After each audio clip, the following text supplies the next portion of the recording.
Hey, I am here with two members of Jam With Robina. Hey guys. Hello. Hello. Firstly, can you tell me about the name? Jam With Robina was started with myself and Mark in a we were in a covers band many years ago. That kind of fell through, and we had to change the name because it was just myself and Mark. Myself being Ro, Mark being Mark Tambini, kind of play on shortening his name and whatnot. Sounded a bit like Ribena. We probably shouldn't do that, but whatnot. Do you want to add to that? That's kind of it, really. Yeah, but then also we wanted to have people join the band and jam with us and add to the songs. So we added Jam With Robina in as an open invite and sort of a big advert to people to get involved. So yeah, that was it really. Last time I saw you, it was just you two, but now you're a five-piece. Mm-hmm. How did that come about? We, like I said, with the band name, the idea was always to have more people involved because we'd written songs that sort of worked as two people playing them, but we always knew that by adding extra members in, you'd flesh the songs out a bit more and get a bit more beef in them, if you like. And we've always been on the lookout for more members, but it's just been a case of finding the right people, which is surprisingly hard, because you might find a great musician who you just can't click with. You might find someone who's not a great musician that you do click with. So it's taken about 4 years to find the right three guys. Can you tell me a bit about your main influences with the last album, Dark Recollections? Certainly. I know lyrically, and I mean, if you've heard Dark Recollections, it's very kind of conceptual album.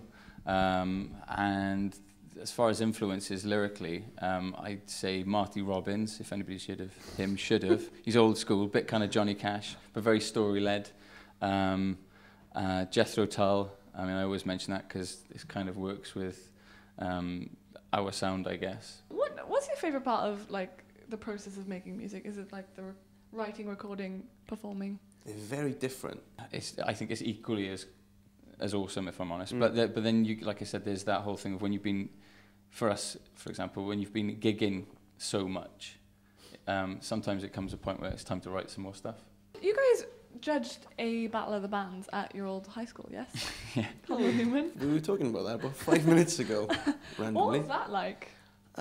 Interesting. It was fun. I think it was interesting because I remember playing on that school stage and thinking, oh my God, this is amazing. And it was cool to see other people doing it and being really good as well, being 16-year-old kids, and they were awesome. So yeah. What should we expect from your set tonight? Jam With Robina. Yeah. No. For those who don't know you. Some flamboyant hand movements from me. Yeah. Some hair down from Mark, I reckon. You think? Some acoustic tunes. No drums. You don't get a choice in the hair down. Hair's down. Okay. Romano's just dressed me on camera. What do you guys think of the involvement of young people like ourselves on kind of this side of the music industry, as in promoting and...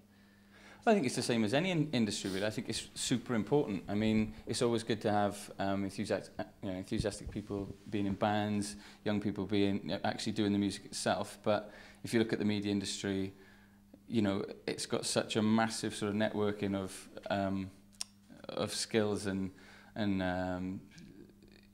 technicalities of getting that thing to, it's almost like the icing on the cake watching the band, or the media then that you might be watching or listening to get to that point. You've got every different, the staffing is massive. I may be stereotyping massively, but a lot of gig promoters are in it for one thing, and that's money, and can be quite detached and almost don't care about what the gig is or who the band is or what people want out of it, and it's more a case of, right, I got to make money out of this, I don't care what I charge, I don't care what I do, blah, blah, blah. And to me, I think getting young people involved is fantastic, because I'd like to think you take that element out and you just get people who are really passionate about music, they're really passionate about putting gigs on and events on for their friends, they know their fingers on the swipe, as you said, so they know what their mates want, and you're going to always have awesome gigs. I've been here with Mark and Ro from Jam With Robina. Cheers.